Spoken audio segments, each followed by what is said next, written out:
Spend a week with Joe Rogan. He would hate it. He wouldn't want that shit. He'd be like, who the fuck is this? I got my tag along here. I'd be like, fuck you. We're going to fight. Yeah. Joe, you know what? God damn it. Jake Paul.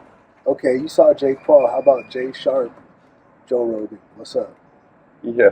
I had He's a. like, I have like, a. my stand-up is decent, Joe. Dude, one of my freestyling videos, in my disease, I did a lot of freestyling, right? Like drunk off my ass, or just like fucking high off my ass freestyling. And like, I did mention Joe Rogan. I was like, he has his 10th Planet Jiu-Jitsu, you know that? That's his gym. Oh, 10th Planet.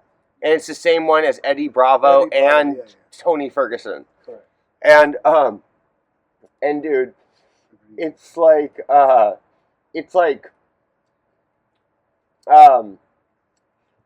Planet, I don't have to plan it. I'm gonna beat you in BJJ. Joe Rogan, what do you have to say? Yeah, something like that. It was like, I still have that video up. I took most of the videos down, but I do have that video up. Yeah.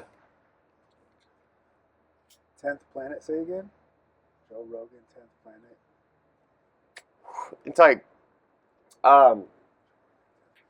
10th Planet, I don't have to plan it.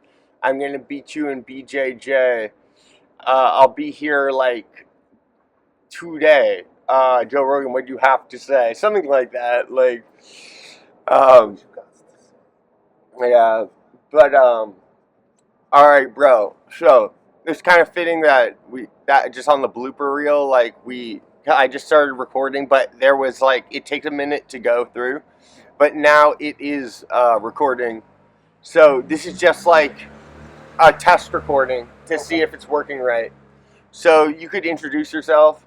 Yo, hello there, Justin here.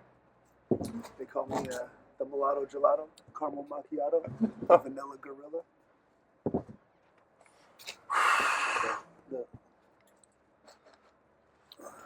I'm Dan. Some of you may know me as the Strawman Dan. Obviously, you know, I've been here since day one in Ghost Town, but this is a new guest, and this is the Ghostcast, and this is going to be, well, I'll let Justin introduce himself first, and then I'll go on.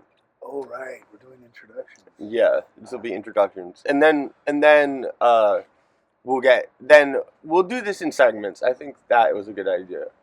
Yeah, so we'll do introductions first. Okay, rolling. Cool. Rolling, yeah.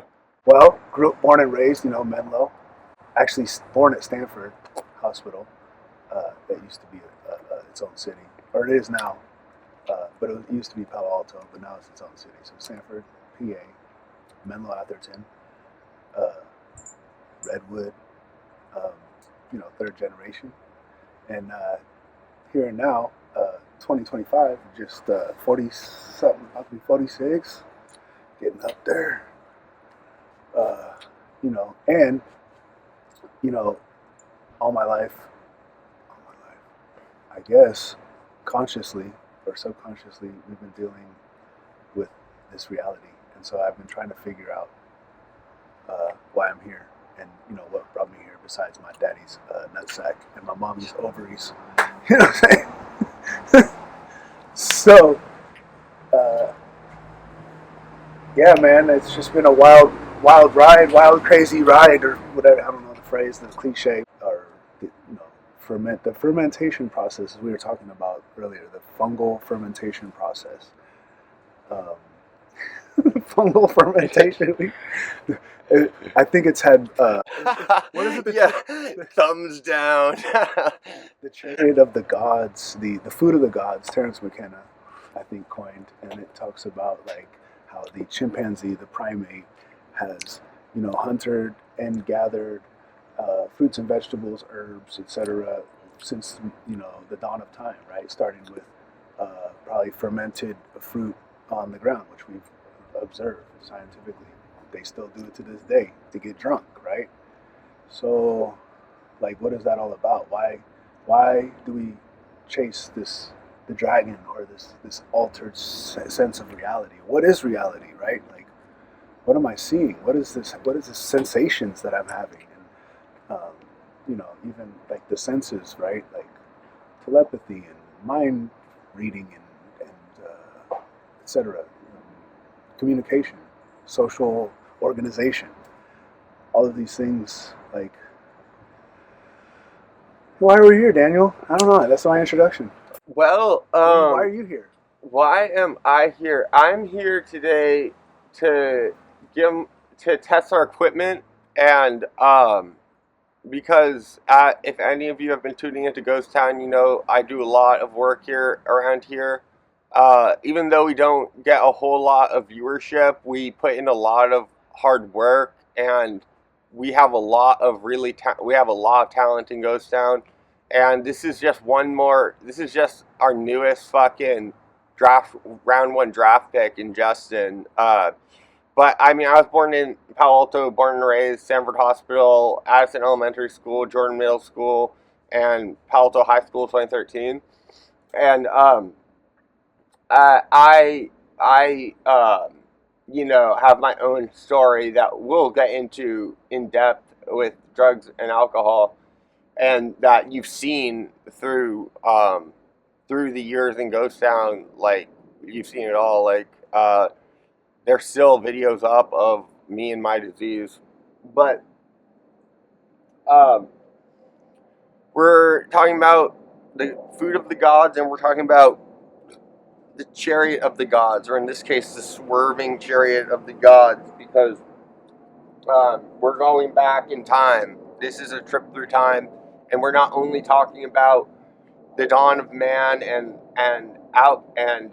fermentation, fungal fermentation, but we're talking about if we're going to be talking about in this episode whether or not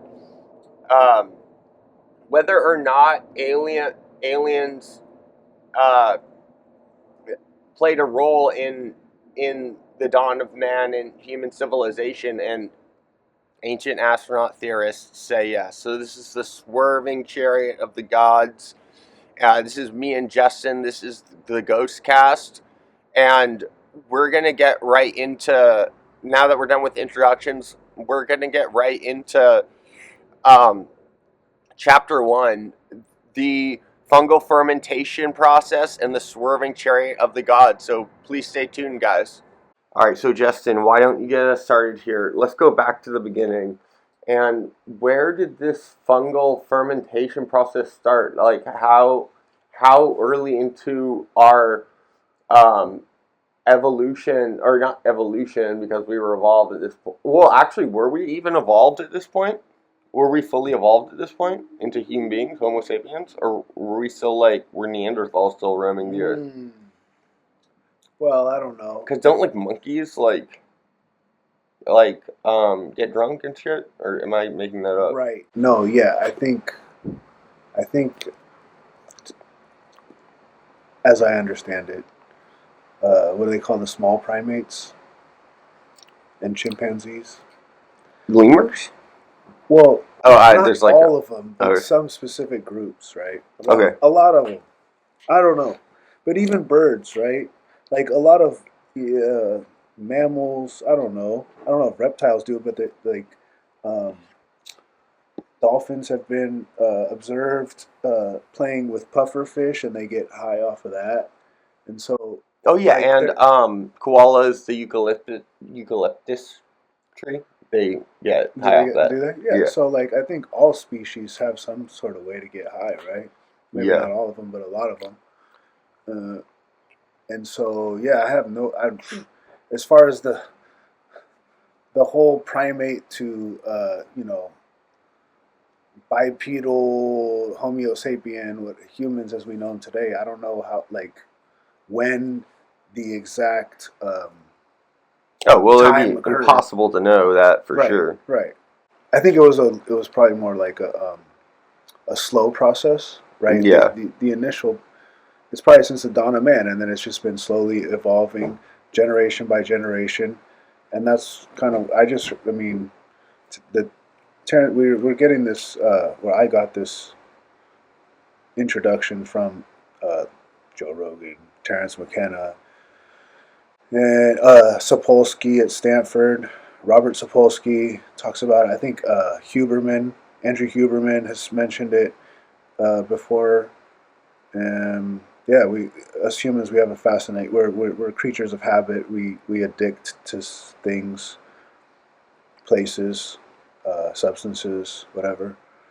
Uh, and so, yeah, it's just been a part of our culture and society, and it's like a expanding consciousness, I think. And it's like awe-inspiring. It's so vast and um, imaginative. I don't know. It's like miraculous. It's incredible that like so there may have been, and this kind of can speak in the face of certain religions and philosophies, but um, you know, fungus exists like in vacuums of space. So to um, assume that perhaps maybe fungus came from space, from Oh like shit. Okay. from the, you know, and that could have spawned or helped the primate human evolutionary process, and like how was it uh, an advanced alien civilization before ours? Okay.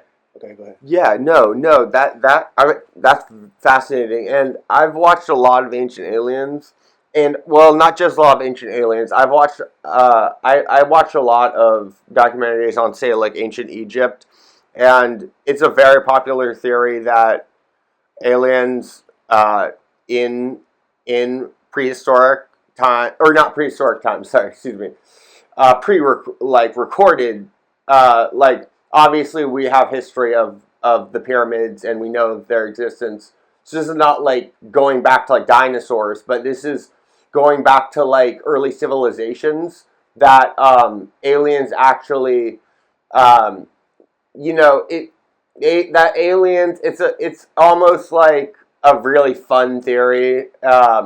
I don't know how I feel about it, but like that aliens, that there are so many things like the pyramids or like Stonehenge that we couldn't have possibly built on our own, and would have, the only explanation is that we had assistance, and that assistance could have come from outer space. And this is the ancient astronaut theory. Now, I have never once, in all the documentaries I've watched, in all the episodes of Ancient Aliens I've watched, I've never heard the idea that fungus exists in space, and I've never heard the idea that perhaps alcohol was a gift from the gods, because that's what they say, in like fucking Rome and stuff. Like wine, it's like a gift of the gods, like and it's to be treated as such. But one thing I will say is like that it goes so well. Like, I mean, alcohol, it's almost like we were designed to drink alcohol. And perhaps if we were partially, if aliens directed our, a popular theory in ancient astronaut stuff is that our genetic code was actually partially manufactured by the gods, the aliens. And perhaps we are actually designed to go, like, that is built in. This is a wild theory that I am proposing, but perhaps we are actually designed to drink alcohol. But I also believe that it's possible that there's so many things here on Earth that are naturally occurring, or not, or that it was brought here by ancient aliens, whatever. But it makes sense that there are basically certain substances that happen to agree with us, and um, alcohol is one of them. But that's just to tie it into the ancient astronaut theory, and I appreciated that on your part, Justin. But what I will say, in addition to all that, is that is that we're going back really far. So do you believe, Justin, that our consumption of alcohol, and you could actually elaborate a little bit? Ask you two questions. Like, one, could you elaborate a little bit on this fungal fermentation process and how that how that achieve, like us to a point where we achieve a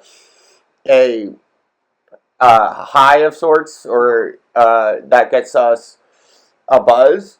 And also, my other question is that, do you believe that it coincided with the early ages, like that it essentially boomed in the early ages of human civilization? Yes, Okay, to both? to both. Or yeah, and then the first is, could you elaborate a little bit on this fungal fermentation process and how that achieves a buzz? Okay, my science is a little.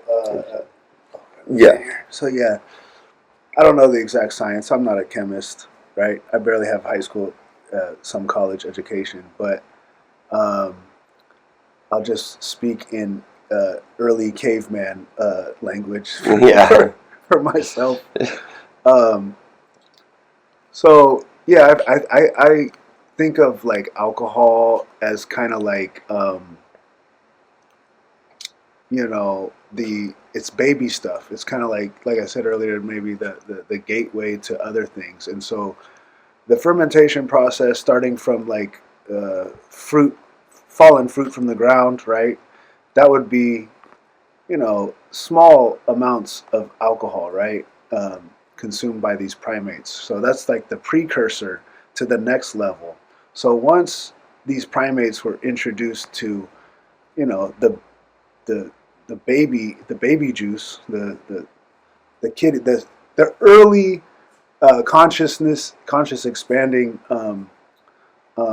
properties of the fungal fermentation process, they developed, you know, sorry, my words are getting a little That's okay. slow. Um, not resistance, but a tolerance, right, to this baby juice, early fungal alcohol,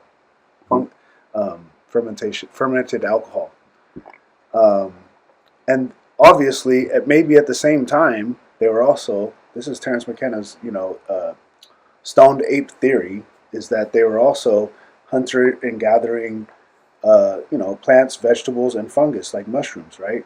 As they followed herds of ungulate hooved animals that are like coprophytic, I believe is the word, where think like mushrooms grow under feces, right? So as these primates kind of follow the herd, like we've been known to do as well, because we're following, the the seasons, right? The migration habits of other creatures, right? So as we follow these ungulate beings and we're turning over dung patties, we're finding mushrooms and we're consuming them.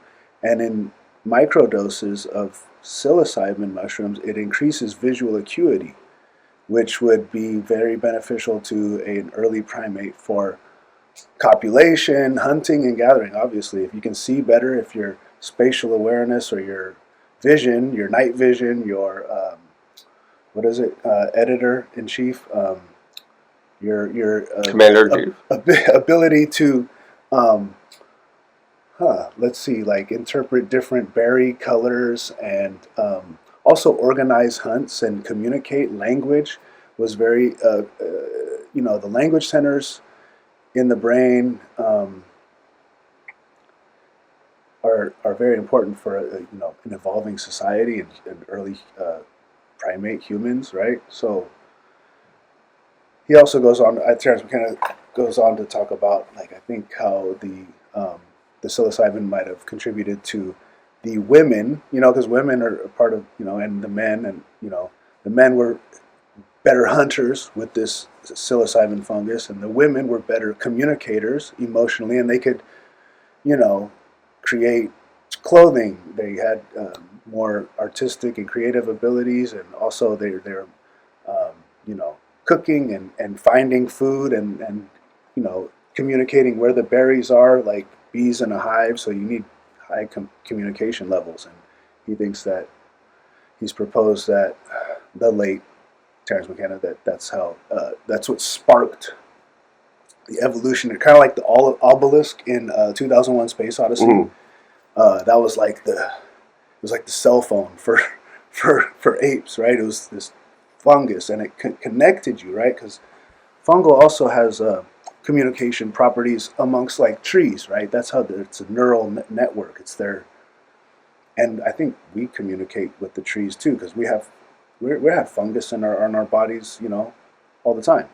So I know fungi is kind of like athlete's foot, jock itch, fucking like it's kind of a weird, gross topic. But people eat blue cheese and friggin' we consume fungus, and there's good fungus and bad fungus. So that being said, they put them in vaccinations for like I don't even know. I can't even get into it, but it's like this the fungal. It's like the taboo word, but it's so like that's why I say like in our society to segue into the how that's affected like later civilized human beings. Like it's been introduced as like this baby serum. It's not the real dose. You need like a 3.5 fungal dose to transcend consciousness but they got you sipping on this alcohol, this malt liquor. It's like it gets you like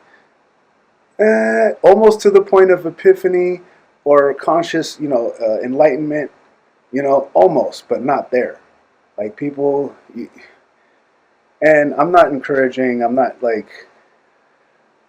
encouraging everybody go and do like a heroic psilocybin dose or drink alcohol or anything, sobriety, but I feel like it's been watered down and used to subdue the masses. It had a sacred element. It's the in Christianity, right? The wine is the blood of Christ, and it's taken in sacred, form. But you like wine is like a fungal process. You eat it with the bread, also like yeast.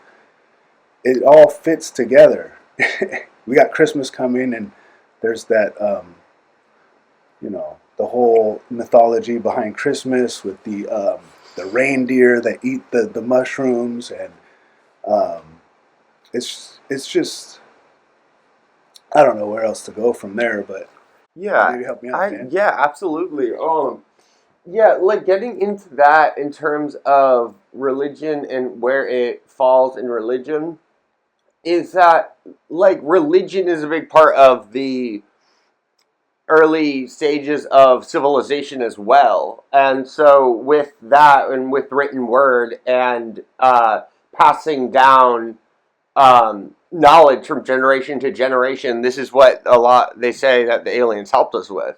And as stupid as this is what they say the aliens helped us with, it just sounds so silly. But I am okay for anyone listening. I am not necessarily a proponent of ancient astronaut theory, but this episode is about it, so I can talk about it. I am happy to entertain it. This is not me making this is not me making any committing to this theory. I think there are great unknowns, and I believe that's the coolest part about ancient civilization and stuff like the pyramids is the great unknowns.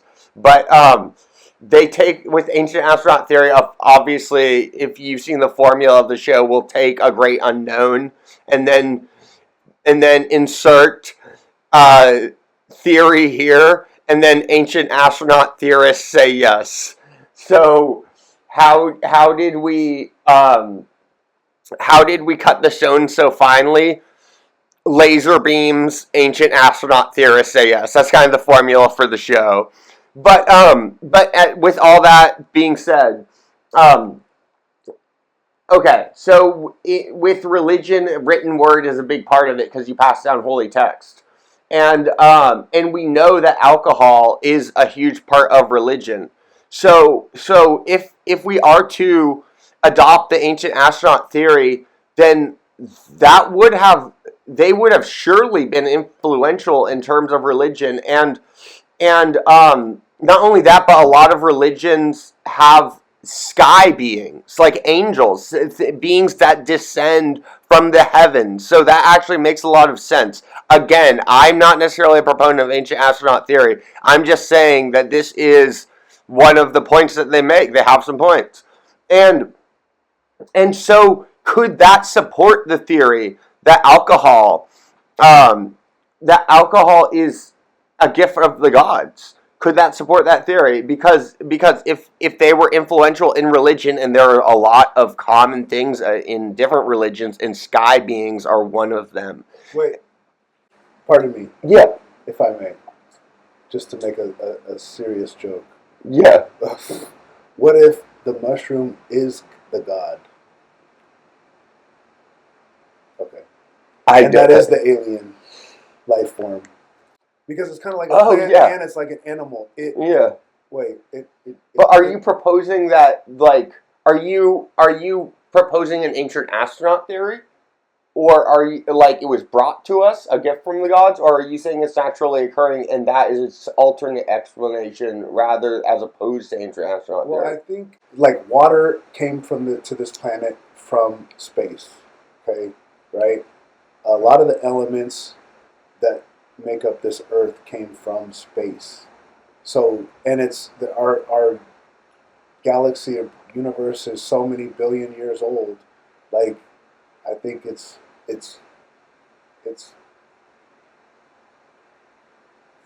probable that, the Big Bang, all of that started. There's probably been civilizations, before ours, and there's been fungi long before us humans, and so I want to jump in there because this is what that segues into what I was building to, which is like no one has ever brought this shit up on Joe Rogan or anything, and we're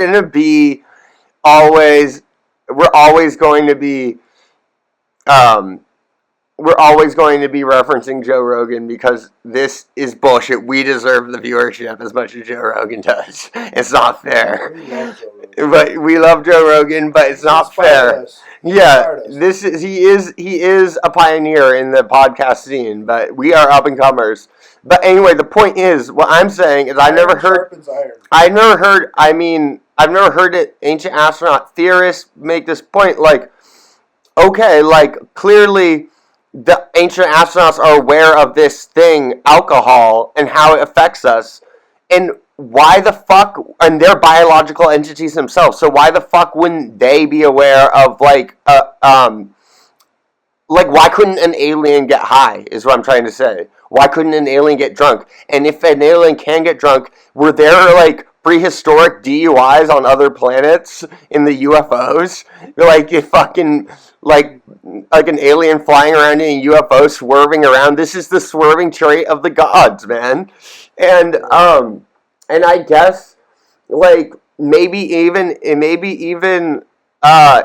modern UFO sightings and stuff, who's to say that they're not just, like, on a joyride? Like, they're just having fun on Earth, like, picking up hookers. Yeah, and I don't see why ancient astronaut theory is mutually exclusive from modern extraterrestrial astronaut theory. That is biblical. Yeah? Yeah. Go. Ancient the Nephilim. The Nephilim, yeah. Right? Came down and made with the women of men. Right? Right. And that created the half gods. What do you call them? The demigods. The demigods of, like, Bigfoot. What's his name?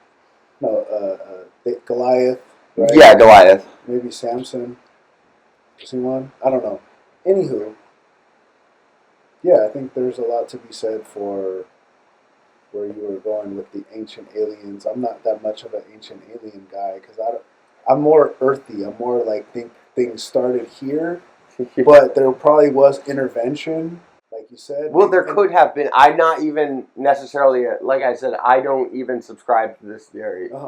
But we're open to it. But I'm open to it, and I love talking about it, and that's why this is a great podcast. Because the format is going to be sobriety, society, and beyond. So we talk about sobriety, and like he said, like Justin said, like, I mean, drugs can help you get almost all the way there, but they don't necessarily. You can't find, it's not a silver platter where they give you all the answers. But in this episode, this is sobriety, society, and beyond. So what we're saying is that we're talking about sobriety, we're talking about society, so we're talking about conspiracy theory, which me and Justin both agree is a stigmatized word. This conspiracy theorist is the skeptic.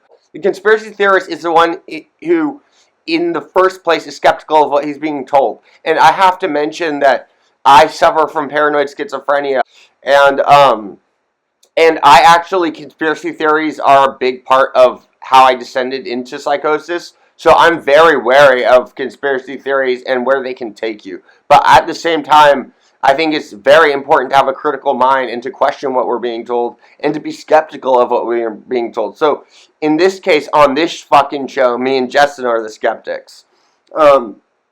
Anyway, not the person who's just who's just dismissing the whole thing as a conspiracy theory. As long as an argument is being made on both sides and both sides are being critical and respectful, that's one thing. But if you just dismiss everything someone's saying as a conspiracy theory and call them a nutcase, that's not very nice, and that's not a very wise approach. That is an ignorant approach. And but to tie this back into we are starting to run a little short on time because these are going to be 30-minute episodes. But what we can spend the last few minutes discussing is where we have discussed a few theories about where we began, and now how have we evolved into a point where you can get alcohol served to you in the movie theater. You go to the grocery store, now they sell hard liquor at 7-Eleven, at my local 7-Eleven. On the airplane, they're serving alcohol. You can't get away from this stuff. Like, you literally can't get away from it. If you're not drinking alcohol, the person next to you is. And so it has become so ingrained in human culture and society. So how, Justin, maybe you can help enlighten us into how we got from the point of fungal fermentation, and it's okay if we go a little earlier, but how we got to the point of the fungal fermentation process to the point we are now where our society is completely fucking drunk off their asses. Oh, good question, Daniel. So Yeah. let's Thanks. elaborate on that one. I don't know where to begin. Let's see. So I guess, like I said, I feel like there probably was an awakening, like a conscious awakening through the fungal process, starting with the fermentation of rotting fruit on the ground, to eventually higher doses of psilocybin, and also so there was a second archaic revolution too with the emergence of LSD, lysergic acid, in the 1960s, right? That was a whole nother revolution. But prior to that, there may have been other societal revolutions. We don't even know where the pyramids came from. Like were they just? I mean, we had ergot, and there was sacred ceremonies, blah blah blah, with alcohol and such. But I really feel like alcohol is kiddie stuff, as the great Terence McKenna would say. It's the kiddie stuff, man. This is what they gave. We didn't have like clean drinking water. We would, they drank beer. It was really low alcohol content beer or wine, right? Just because we didn't, that was how we cleaned the water. We had to make it alcohol. It was like low alcohol water. And we were all drunk. So, and that dumbed us down to a certain degree. See, like, I feel like, well, not that level of alcohol, but see, it increased because it's progressive disease. Like it's a mild poison, actually. See, that's why you go to the mushroom for the straight to the source. See, it's a fungal property. See, alcohol is a fungal property. It's a occurring just happens in life, right? It just happens naturally. So how did we get from there to people drunk off their asses in the movie theater? Yes. Among other like pharmaceutical medications and drugs, right? Fentanyl, cannabis. It could be anything, right? I consider marijuana, cannabis, mild sedative, medicinal, and sacred. Although it can be, abused as well, with anything. So how do we get here? I feel like certain entities, certain maybe evil entities, wanted to control the masses, right? So they've, I think historically we see in like Eastern Europe, Russia, when they created gin and vodka, they didn't have food. It's cold, it's famine, and there's wars, and they're like, well, appease the people and give them alcohol. It kind of like so they'd be too drunk to fight back or resist or uprise. And that's kind of what we see. I don't know, we could get into fluoride and stuff like that and Hitler internment camps and dumbing down the people and trying to subdue the people with these substances when really and then they conspiracy theorize, or they call you crazy if you try to enlighten your mind with certain things like lysergic acid or psilocybin or DMT, dimethyltryptamine, the Sonoran desert toad, ayahuasca. We can go deeper into that later. And I wanted to just elaborate on the big book and Bill. He was actually a chemist, I believe, and him and his brother, or I forget, came to these principles of AA through an experience, a psychologically, reality dissolving, ego dissolving, enlightening spiritual awakening. And so here we are today with like society, and we have pharmaceutical companies, we have vaccinations. This is big business. We have medicine, Western medicine, we have holistic Eastern medicine, we have shamanic, natural Amazonian, ancient alien medicine, bro. I don't even... the Anunnaki is important to also understand with ancient astronaut theory that this race of aliens that brought forth the dawn of civilization was called the Anunnaki, and perhaps the Anunnaki was smoking that Zaza, man. Perhaps the Anunnaki was they were perhaps very familiar with the use of substances themselves. But Hinduism, sorry. Yeah, that's fine. They use cannabis in certain Indian, Hindu, religious. What is important to understand is that this is just. I'm not speaking in terms of Justin. This is just my personal take. Is I regret nothing. I had experiences with drugs and alcohol that were both positive and negative. I ultimately almost lost my life on a number of occasions because of the abuse of drugs and alcohol. At the end of the day, man, whether alcohol was brought to us by the gods, by the Anunnaki, even they aren't God, dude. That's not God, dude. Like, no one is, there's only one almighty God. And not everyone, you don't have to believe that.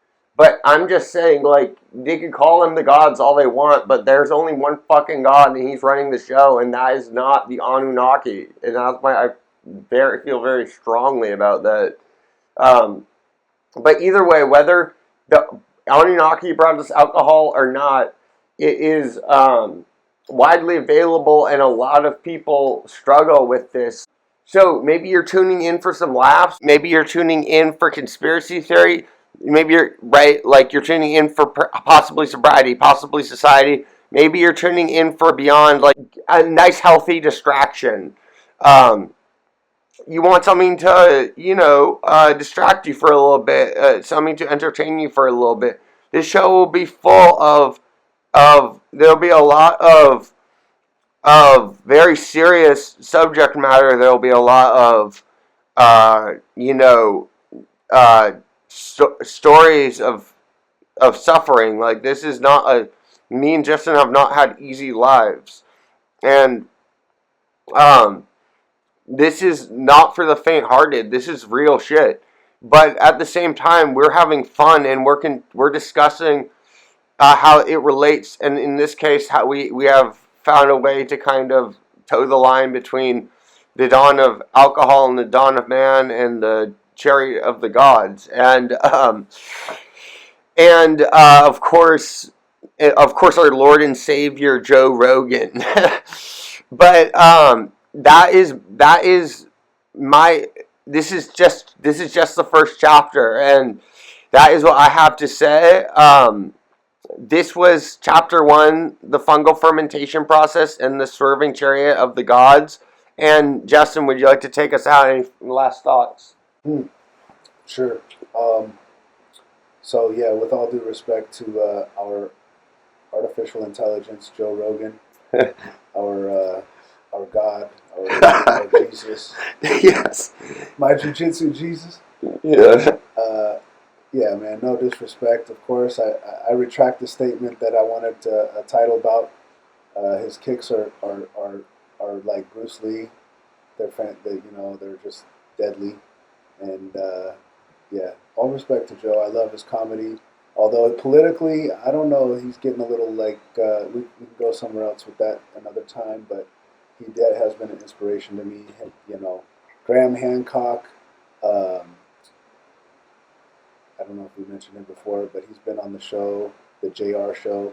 We keep name dropping. I don't want to ride his coattails. We're gonna be our own thing. This is gonna be our own show, man. But to JR, thanks for the inspiration, because he sparked a generation of. This show wouldn't be here if we wouldn't have the Ghostcast if it wasn't for Joe. So yeah, he's paved the way, and hopefully he gets back on the track that we all know and love him to stand on. So that's all I got.